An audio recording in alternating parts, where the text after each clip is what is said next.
डोंगरगढ़ छत्तीसगढ़ की धार्मिक राजधानी। डोंगरगढ़ का इतिहास लगभग 2200 साल पुराना है।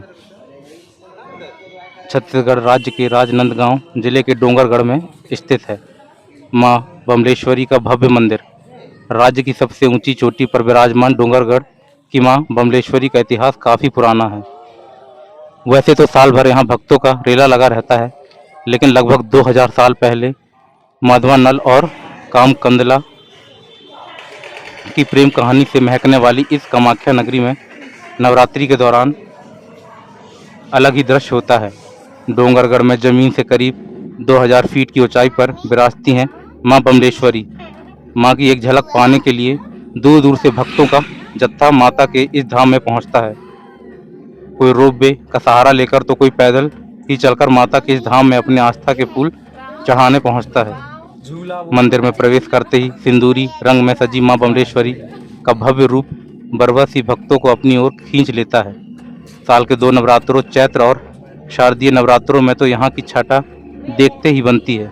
लंबी लंबी कतारों में खड़े भक्त घंटों यहाँ मां की एक झलक भर पाने का इंतजार करते हैं। छत्तीसगढ़ के डोंगरगढ़ के इतिहास में कामकंदला और माधव नल की प्रेम कहानी बेहद लोकप्रिय है। लगभग 2500 वर्ष पूर्व कामाख्या नगरी में राजा वीरसेन का शासन था। वे निसंतान थे। संतान की कामना के लिए उन्होंने भगवती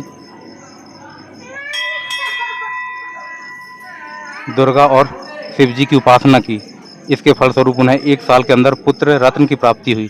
वीरसेन ने पुत्र का नाम मदन सेन रखा। मां भगवती और भगवान शिव के प्रति आभार व्यक्त करने के लिए राजा ने मां बमलेश्वरी का मंदिर बनवाया। बाद में मदन सेन के पुत्र कामसेन ने राजगद्दी संभाली। कामसेन उज्जैन के राजा विक्रमादित्य के समकालीन थे।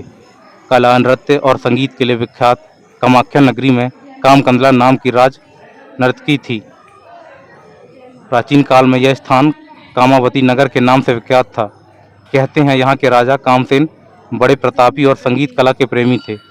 राजा कामसेन के ऊपर बमलेश्वरी माता की विशेष कृपा थी।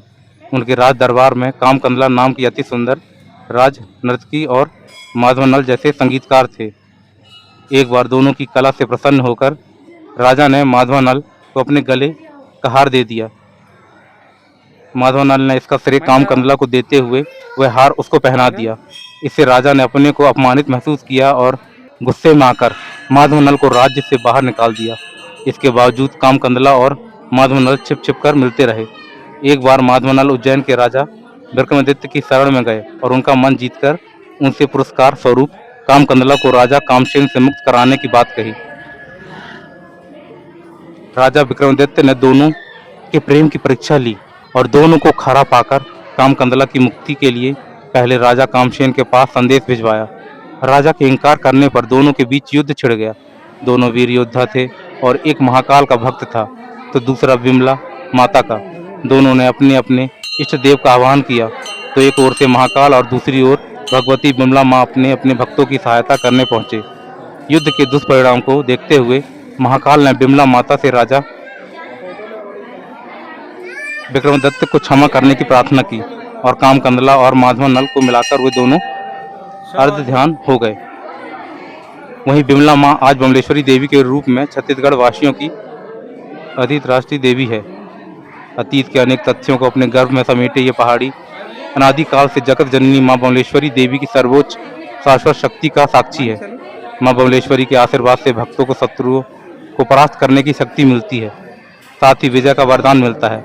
मुश्किलों को हर कर मां अपने भक्तों की मुश्किलों से लड़ने की रास्ता दिखाती है। मां बमलेश्वरी के दरबार में दोपहर होने वाले आरती का महत्व भी कुछ कम नहीं है। घंटी घड़ियालों के बीच आरती की लौ के साथ श्रद्धालुओं की भीड़ माता के गीतों को गाते गुनगुनाते हैं। मां बमलेश्वरी के मंदिर में भक्ति का अलौकिक नज़ारा देखने वालों को बांध लेता है, भक्ति के रस में डुबो लेता है। मां बमलेश्वरी बगलामुखी का रूप है तो वहीं हिमाचल के कांगड़ा में सुंदर पहाड़ियों के बीच साक्षात विराजती हैं मां बगलामुखी। 10 महाविद्याओं में से एक मां बगलामुखी के इस दरबार में भगवान राम ने तपस्या कर रावण पर विजय प्राप्त करने का आशीर्वाद पाया था। मां बगलामुखी के दरबार में हवन करने की विधि बेहद अनूठी है, क्योंकि यहाँ हवन सामग्री में लाल मिर्च का इस्तेमाल किया जाता है। कहते हैं लाल मिर्च को शत्रु नाशक माना जाता है, जिसका पूजा में इस्तेमाल करने से शत्रुओं का नाश हो जाता है। प्राचीन काल में यह स्थान कामावती नगर के नाम से विख्यात था। कहते हैं यहाँ के राजा कामसेन बड़े प्रतापी और संगीत कला के प्रेमी थे।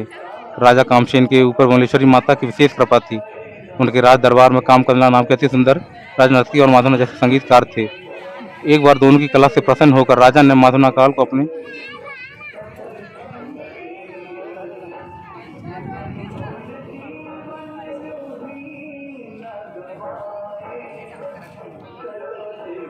ऐतिहासिक और धार्मिक नगरी डोंगरगढ़ में मां बमलेश्वरी के दो मंदिर विश्व प्रसिद्ध हैं। एक मंदिर 1600 फीट ऊंची पहाड़ी पर स्थित है, जो बड़ी बमलेश्वरी के नाम से प्रसिद्ध है। समतल पर स्थित मंदिर छोटी बमलेश्वरी के नाम से विख्यात है। ऊपर विराजित मां और नीचे विराजित मां को एक दूसरे की बहन कहा जाता है। ऊपर वाली मां बड़ी और नीचे वाली छोटी बहन मानी गई है। सन 1964 में खैरागढ़ रियासत के भूतपूर्व नरेश श्री राजा वीरेंद्र बहादुर सिंह ने एक ट्रस्ट की स्थापना कर मंदिर का संचालन ट्रस्ट को सौंप दिया था। मां बमलेश्वरी देवी शक्तिपीठ का इतिहास लगभग 2200 वर्ष पुराना है। डोंगरगढ़ से प्राप्त भग्नावशेषों से प्राचीन कामावती नगरी होने के प्रमाण मिले हैं। पूर्व में डोंगरगढ़ी वैभवशाली कामाख्या नगरी कहलाती थी। मां बमलेश्वरी मंदिर के इतिहास को लेकर कोई स्पष्ट तथ्य तो मौजूद नहीं है, लेकिन मंदिर के इतिहास को लेकर जो पुस्तकें और दस्तावेज सामने आए हैं, उसके मुताबिक डोंगरगढ़ का इतिहास मध्य प्रदेश के उज्जैन से जुड़ा हुआ है। मां बमलेश्वरी को मध्य प्रदेश के उज्जैनी के प्रतापी राजा विक्रमादित्य की कुल देवी भी कहा जाता है। इतिहासकारों और विद्वानों ने इस क्षेत्र को कलचुरी काल का पाया है, लेकिन अन्य उपलब्ध सामग्री जैसे जैन मूर्तियां यहाँ 2 बार मिल चुकी हैं तथा उससे हटकर कुछ मूर्तियां के गहने, उनके वस्त्र, आभूषण, मोटे होठों तथा मस्तक के लंबे बालों की सूक्ष्म मीमांसा करने पर इस क्षेत्र की मूर्ति कला पर गौड़ कला का प्रमाण परिलक्षित हुआ है। यह अनुमान लगाया जाता है कि 16वीं शताब्दी तक डोंगराख्या नगर गौड़ राजाओं के आधिपत्य में रहा। यह अनुमान भी अप्रासंगिक नहीं है कि गौड़ राजा पर्याप्त समर्थवान थे, जिससे राज्य में शांति व्यवस्था स्थापित थी। आज भी पहाड़ी में किले के बने हुए अवशेष बाकी हैं। इसी वजह से इस स्थान का नाम डोंगरगढ़ रखा गया और मां बमलेश्वरी का मंदिर चोटी पर स्थापित किया गया। ऐतिहासिक और धार्मिक स्थली डोंगरगढ़ में कुल 1100 सीढ़ियां चढ़ने के बाद मां के दर्शन होते हैं। यात्रियों की सुविधा के लिए रोपवे का निर्माण किया गया है।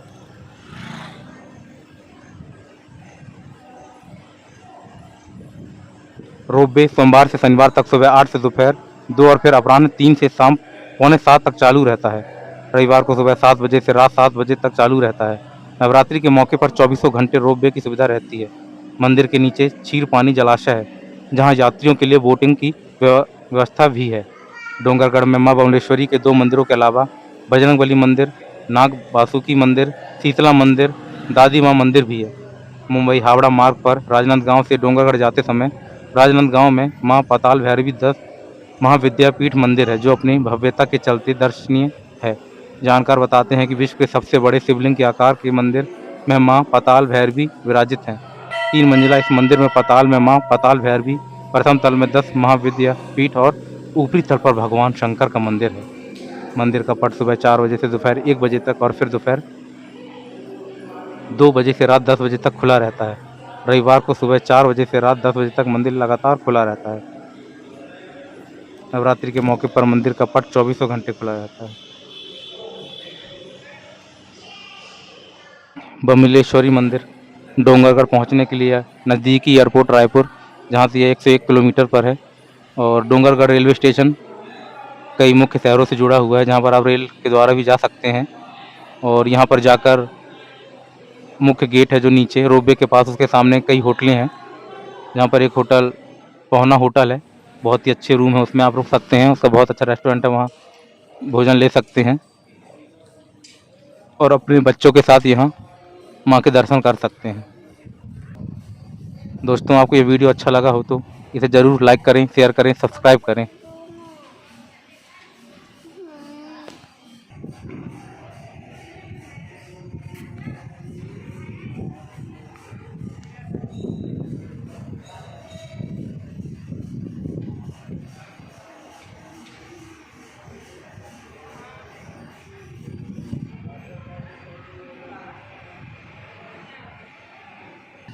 अब धीरे से नीचे करो।